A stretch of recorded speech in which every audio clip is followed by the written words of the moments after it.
House Speaker Nancy Pelosi is weighing in on President Biden's handling of Afghanistan. She's also looking ahead to next month's recall election in California. Hello, today I present to you an extremely attractive application for music lovers. It's completely free. You can listen to music online or download unlimited music to use whenever you don't have internet. The powerful search function helps you find anything you want. Trust me. It's hard not to find what you're looking for because the search function is really powerful. Application download link is attached in the description of the video. I'm pretty sure you'll like it. Thanks. She does not foresee working with a Republican governor. CBS San Francisco's Betty Yu has more from their exclusive interview. In an exclusive KPIX5 interview, Speaker Nancy Pelosi commended President Biden for his strong and decisive action in Afghanistan, adding that withdrawing was the right thing to do. We should have been out of Afghanistan a while back, but now we are, unfortunately, one of the possibilities was that it would be in disarray as it is, but that has to be corrected. I personally believe that it was not handled correctly. I believe that the people of Afghanistan, and especially the women, are going to definitely pay for that. But I do not believe that it was solely Biden's fault.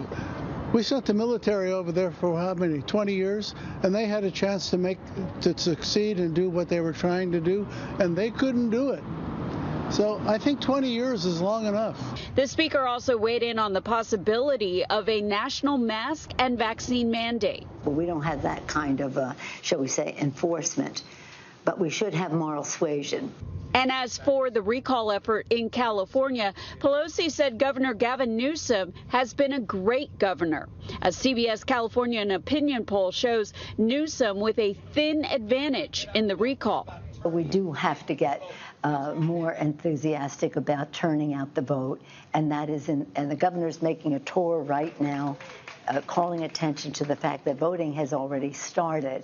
I don't support the recall. And what did he do wrong? I mean, if you told me that he killed somebody or he, I don't know, did something horrible, I'd say, okay, let's recall him. This is a strong blue state, and the fact that he's already here, it bodes well, or not so well, for the Democrats nationally.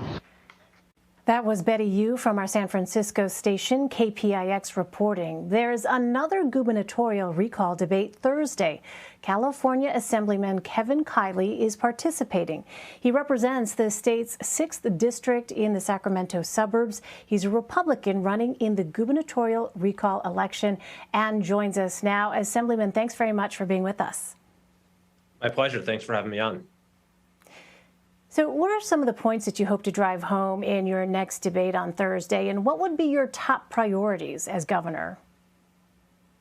Well, the points that I hope to drive home is that California right now has a golden opportunity to set our state on a whole new course. You know, we have been declining as a state for many years. We lead the nation in all the wrong ways when it comes to homelessness, when it comes to poverty and inequality, and failing public schools and crumbling infrastructure.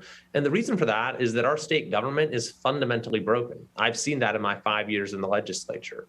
What's broken is political corruption.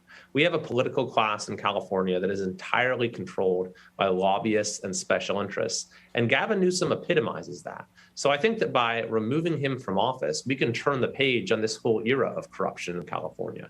We can say the era of corruption is over, and we can restore the idea of government by the people. We can restore integrity to state government. And then we can start to solve all of the problems that are beleaguering our state, whether that's rising crime rates, whether it's homelessness, whether it's the cost of living that's sending so many people to other states, whether it's providing actual school choice and meaningful education reform. So I think that, though, is the most important thing, is having a cultural change where we actually have elected officials who serve the people that we're elected to represent. So the election is less than a month away. How are you campaigning as early voting gets underway? Well, I'm campaigning at a pretty rapid pace because it's a very short campaign at this point. Ballots are reaching people as we speak, and we got a big state here in California. So I'm crisscrossing the state every day, reaching as many voters as possible, and really getting the word out that, number one, we need fundamental change in California, and that removing Gavin Newsom is our opportunity to do it, and that, number two, having spent 5 years in the legislature, I'll be prepared starting on day one to answer the call for fundamental change that this recall represents with tangible reforms at our Capitol and a new direction for California. And it's really important because, they've delayed this recall so long that now it's actually fairly close to our next election in 2022. And so the new governor is going to really need to move rapidly to set the state on a new course. And so that voters then in 2022 will face a real choice. Do we want to continue on this new direction, or do we want to go back to the way things were? And I think that if I'm elected, they'll see real meaningful improvements in the quality of life in California, and will want to continue on that course. So on Tuesday, you tweeted this, quote, "I will continue to make the case against Gavin Newsom, not against other candidates to replace him." What do you mean by this? Well, a recall is really distinctive the way it works here in California. It's not like a regular election. In a regular election, the other candidates on the ballot, they're just your opponents, pure and simple. Whereas in a recall, there are two questions on the ballot. So the first question is just a referendum on Gavin Newsom. It's a vote of no confidence. Yes or no? Do you want to recall him? Do you want to remove him as the governor of California? And it's only if over 50% of voters answer yes to that the results on the second question of replacement candidates actually matter. And so all of us who are running to replace Newsom, we share the common goal of getting him out of office, of getting a majority of voters to vote to remove him. If that doesn't happen, then none of us is going to win. And so I am aiming all of my fire at Gavin Newsom. I am drawing all of my contrasts with Gavin Newsom and trying to show how I would lead the state in a fundamentally different direction. And I happen to think it's whoever draws that contrast best, whoever shows that they will be the opposite of the corruption that Newsom represents, that they'll bring integrity to our state government, that they'll get us back to basics where the government does the things government is actually supposed to do. That'll be the person that rises to the top on the second question. You are one of a number of Republicans running. What distinguishes you from the other Republican candidates in this contest?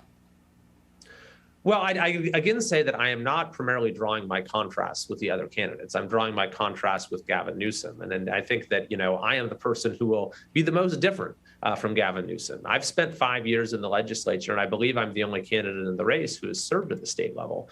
So I've seen exactly how dysfunctional and corrupted our state legislature is. I know exactly how broken our state government is. And so I know the steps I need to take on day one to get us moving in a different direction, which again is going to be very important because of the short time frame we have here.